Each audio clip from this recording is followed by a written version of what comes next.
6 years after state officials shut down a Cleveland cemetery for failing to maintain the grounds, we're hearing from family members who say the problems continue. We're talking about Sunset Memorial Gardens. That particular cemetery was allowed to reopen in 2013 with the creation of a committee to respond to these complaints. Our Claudia Coco visited the property today. What did you find, Claudia? David, Latrice, we found graves with no grass, missing vases, and talked to nearby residents who say the stench coming from the mausoleum is once again a problem. Family members with loved ones say it's devastating that the problems continue.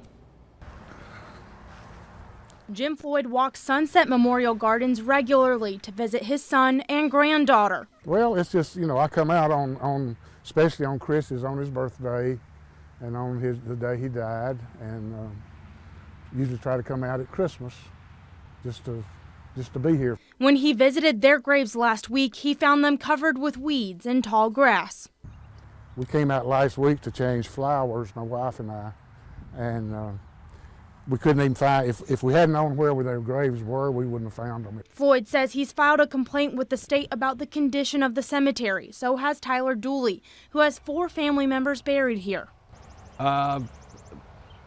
It makes me feel like their graves are being treated as a piece of property instead of the way it should have been, which was their final resting place. Dooley lives in the neighborhood behind the gardens, and he says the mausoleum, which was part of a 2013 investigation that led to the cemetery being shut down, is still a problem. I live about 100 yards from the mausoleum, and once the complaints came out the first time, it would turn your stomach on what we realized we were smelling. He says in the last couple of weeks, the doors have been opened up again to air the building out.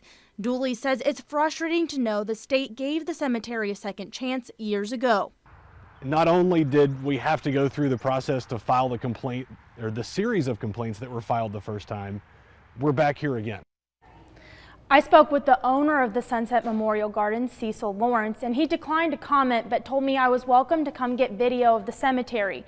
We have asked the state to supply the complaints filed about the cemetery in the last year and for information on any fines or action taken against the property. We'll keep you posted.